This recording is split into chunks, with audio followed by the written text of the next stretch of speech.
Now let me give you a little simple formula for goal setting. Okay? We take 2.5 hours on the weekend for the whole 10-year plan. We don't have time for that tonight. But let me get you started with a little simple formula Mr. Schoaf gave me. And maybe this will be helpful. First of all, I've divided goals into 2 parts. First is long range. Long range goals. That's your dreams. Your dreams for the next 3, 5, 10, 20, 30, 40 years. Actually, the rest of your life. Your dreams. You've got to keep dreaming. Ronald Reagan, president, said to the joint session of Congress a few weeks ago, "The Republic is a dream. And if we don't keep dreaming, we will lose the Republic." Your better future is a dream for yourself and for your family. Where do you want to go? What do you want to do? What do you want to be? What do you want to see? You've got to dream dreams. There's a Bible phrase that says, without dreams and visions, people perish. You've got to have something to go for that inspires the heart and the soul. Dreams. From the children of Sanchez, it says, take the crumbs from starving soldiers, they won't die. Take the bread from hungry children, they won't cry. But without dreams, we all will die. You've got to dream. Don't lose your dreams for yourself, for your future, for your family. The dreams of love and enterprise and travel and doing things, becoming something unique on your journey here. Don't lose your dreams. Do some dreaming. That's long-range goals. You've got to have those. So that's number 1. Here's the second part of goals, short-range. Short-range goals. That's your goals for tomorrow, this week, this month, this year, the immediate future. We call these confidence builders. Because if you set up something short-range, go for it, get it, latch onto it, work hard, accomplish it. That starts building your strong feelings to go for your dreams. Now, I've divided goals into 3 categories. Here they are. Number 1 is economic. That's your goals for money, income, business, profits, production. Economics. Make sure you've got your economics well planned. Economics plays a major role in everybody's life. Economics is major, which means it ought to be meticulously well planned for tomorrow, this week, this month, this year, long range. What if you asked somebody tomorrow if you could see their meticulously well-planned list of economic goals? What would they probably say? They say, you some kind of a nut? You must be weird. Hey, I found out what success is. Success is doing what the failures won't do.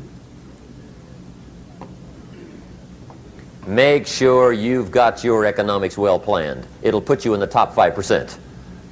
One of the key little subjects we talk about on the weekend is the 7 fundamentals for wealth and happiness. And that's one of them, well-planned economics. It's a fundamental if you want to do well. Join the top 5%. Anybody in this room can join the top 5%, if you will. Okay. Now here's the second category of goals, things. Make a list of the things you want. And on my list of things, now I put everything. Little things as well as major things. Doesn't matter how small it is, it goes on my list. I used to just put major things, cars, homes. I don't do that anymore. I now load my list with everything. Everything. And the reason is, part of the fun of having a list is checking it off. That's it. Boy, at the end of the day, if you can go, got it, got it, got it, got it, got it, got it, whatever it is, right? You get into the habit. So load up your list, the things you want. Now, when you check off something major, celebrate. That's an important point to make. Celebrate your achievements.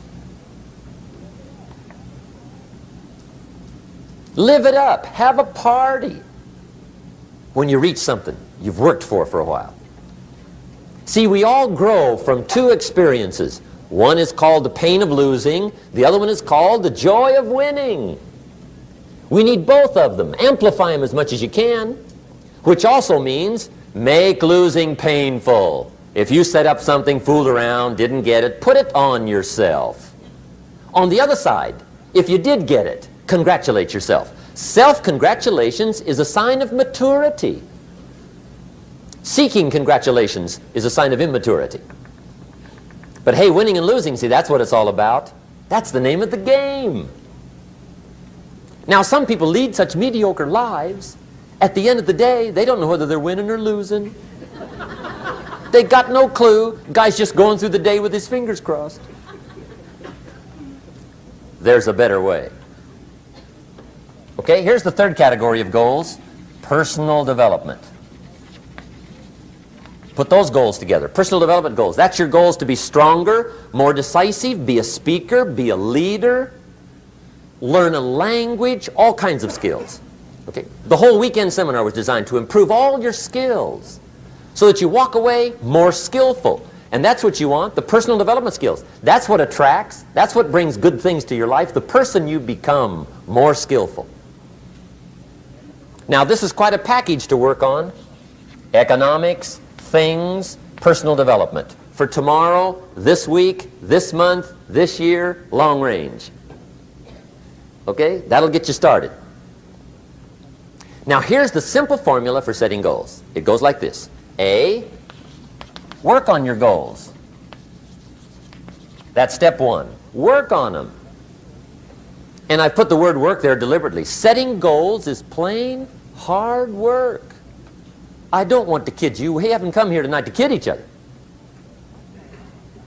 It's work. I know it's work. That's why a lot of people just let it slide. It's work. Many people work hard on their job, but they don't work hard on their future. They just let that slide. And the work involved is making plans. I know most people don't. I understand that. But don't let that be you. Guy says, well, yeah, you work where I work, but the time you struggle home, it's late. You've got to eat a bite of supper, watch a little TV, get to bed. You can't sit up half the night. Plan, plan, plan. And the guy's behind. Good worker, hard worker, sincere. But you've got to be better than sincere, working hard. You've got to be better than a good worker. You've got to be a good planner. Somebody once wisely said, the people who fail to plan are planning to fail. Well said. So work on your goals. Here's step two. Write your goals down. That's so important. I teach my staff around the world, put your goals in your journal. Because one of the major people you want to study is yourself. Say, here's the list of goals I put together 3 weeks ago.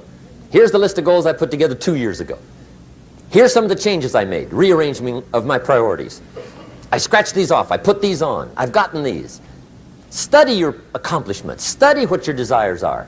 Put them on paper, write them down. Here's another reason for writing your goals down. It shows you're serious about doing better. And to do better, you gotta get serious. You don't have to be grim, but you must be serious. Everybody hopes things will get better. Everybody hopes.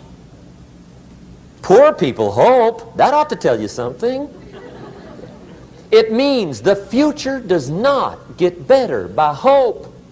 It gets better by plan. I used to have the affliction called passive hope. It's an affliction. It's bad. Probably what's even worse than that is happy hope. Now that is really bad. That's bad. Happy hope. The guy's 50 and he's broke and he's still smiling. See, that's not good.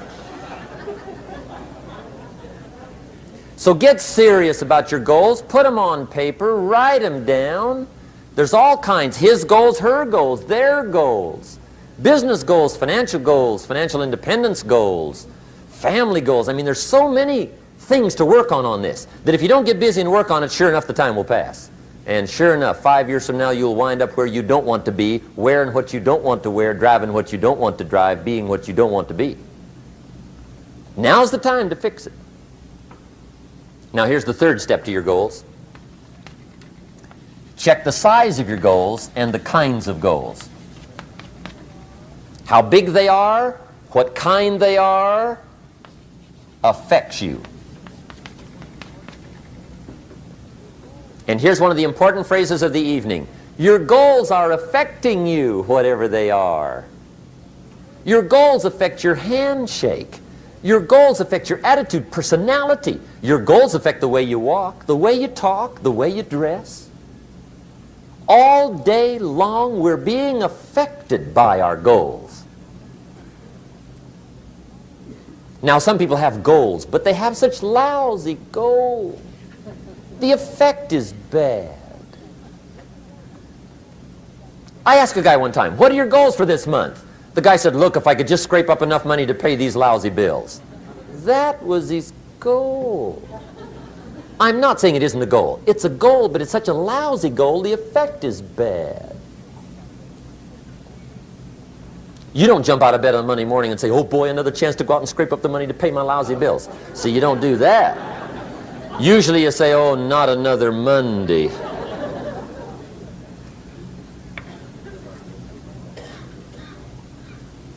And some people have so given up on life, they have joined the thank God it's Friday club. How sad. Surely those are the same people, when life is over for them, will say, thank God it's over.